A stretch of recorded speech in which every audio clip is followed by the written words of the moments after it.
Part 2. Lompatan di tangan kecil. Mentari pagi menembus jendela ruang kelas yang lebih megah dari biasanya. Bangku bersih, papan tulis elektronik, AC dingin, dan siswa-siswa dengan seragam rapi terlihat memenuhi kelas. Di antara mereka, duduk seorang anak dengan seragam yang sedikit lusuh dan sepatu yang mulai usang. Dialah Raffi. Raffi kini duduk di SMP swasta unggulan, berkat beasiswa dari Yayasan Pendidikan yang tertarik dengan prestasinya. Namun dunia barunya bukan tanpa rintangan. Berada di antara anak-anak dari keluarga mampu, Raffi kembali harus menghadapi rasa minder dan tatapan merendahkan. Anak beasiswa. Di hari pertama orientasi, seorang siswa laki-laki bertubuh tambun dan bersepatu mahal menghampiri Raffi yang sedang membuka bekal nasi bungkusnya di kantin. Kamu yang dari yayasan itu ya? Tanyanya sambil melirik sinis. Raffi hanya mengangguk. Anak beasiswa ya? Wah, kamu pasti jenius, ya? Sampai bisa masuk sekolah ini cuma modal otak, ejeknya setengah merendahkan. Raffi tetap diam. Ia tahu, membalas hanya buang tenaga. Namun tak semua murid bersikap dingin. Seorang gadis berkacamata dengan rambut kuncir dua duduk di sebelah Raffi sambil membuka bekalnya. Halo, aku Nadia. Boleh duduk di sini? Sapanya ramah. Silakan, jawab Raffi pelan. Aku tahu kamu.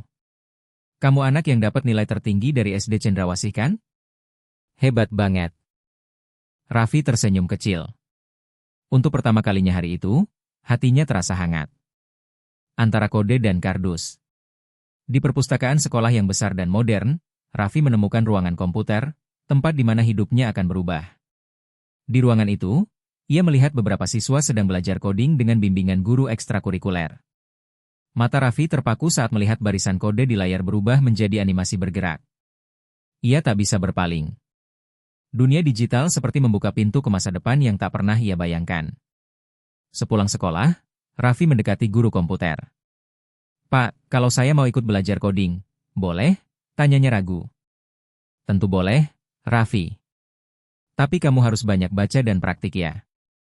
Sejak hari itu, setiap sore Raffi meminjam laptop di ruang komputer.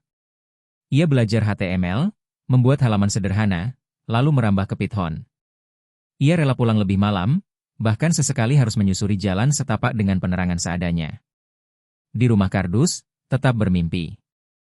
Malam hari, Raffi kembali ke tempat tinggalnya, rumah semi permanen dari triplek dan seng bekas, berdiri di dekat bantaran kali. Meski kecil dan pengap, rumah itu menjadi surga di tengah kerasnya dunia. Bu Salma selalu menyambut Raffi dengan senyuman dan segelas air hangat. Capek, nak? Tanya ibunya. Enggak, Bu. Hari ini aku belajar coding. Aku pengen bisa bikin aplikasi. Kayak orang-orang kota itu? Tanya Bu Salma polos. Lebih dari itu, Bu. Aku mau bikin aplikasi yang bisa bantu pemulung kaya kita dapat harga jual lebih adil. Bu Salma hanya bisa menatap Raffi dengan bangga. Dalam diam, ia tahu, anaknya sedang tumbuh menjadi sesuatu yang besar. Tantangan datang lagi. Suatu hari, saat pulang dari sekolah, Raffi mendapati rumah mereka dipenuhi orang. Ternyata, lurah dan aparat keamanan datang membawa surat peringatan penggusuran. Ini tanah milik negara. Semua bangunan liar akan dibongkar minggu depan, kata salah satu petugas tegas.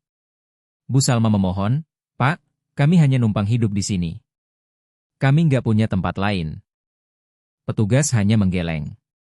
Kami hanya menjalankan perintah. Raffi menatap ibunya yang mulai menangis. Dunia yang baru saja terasa membaik, kembali diguncang. Malam itu, Raffi duduk sendiri di pinggir kali, memandangi pantulan bulan yang buram di air keruh. Apa gunanya sekolah kalau setiap kali aku berdiri, dunia menggoyangiku lagi, gumamnya lirih. Namun seketika, ia teringat kalimat dari buku lusuh motivasinya. Tuhan tidak pernah menjanjikan jalan yang mudah. Tapi dia menjanjikan bahwa setiap usaha takkan sia-sia. Raffi mengepalkan tangan. Aku tidak akan berhenti. Awal ide besar. Beberapa hari kemudian, Raffi mengikuti lomba kreativitas digital antar SMP. Ia membuat sebuah prototipe aplikasi bernama Recycle, sebuah platform yang menghubungkan pemulung dengan pembeli barang bekas langsung, tanpa perantara. Dengan desain sederhana, Raffi mempresentasikan aplikasinya. Bayangkan seorang ibu pemulung seperti ibu saya, Bisa langsung tahu harga pasaran botol plastik atau kardus. Mereka bisa menjual ke pengepul yang adil tanpa ditipu. Dan sistemnya akan mencatat semua transaksi, jadi ada transparansi. Para juri tertegun. Mereka tak hanya melihat konsep digital, tapi semangat perubahan sosial dari seorang anak kecil. Dan Raffi menang lomba itu. Tayang di TV, dunia mulai melihat. Beberapa hari setelah kemenangannya, salah satu stasiun TV lokal mengangkat kisah Raffi. Wartawan datang ke rumahnya, merekam kesehariannya memulung, belajar di balik tumpukan kardus, dan mimpinya yang besar. Kisah itu viral. Banyak orang mulai menyumbang, laptop bekas, kuota internet, buku, bahkan tawaran bimbingan coding online dari mentor-mentor startup nasional. Raffi bukan lagi anak pemulung yang diejek di sekolah. Ia mulai dikenal sebagai si jenius dari tumpukan sampah. Namun bagi Raffi, yang paling penting bukanlah popularitas. Yang paling berarti adalah ketika ibunya berkata, "Vi, kamu bukan lagi penjemput sampah. Kamu penjemput harapan." Malam itu, Raffi menulis lagi di bukunya.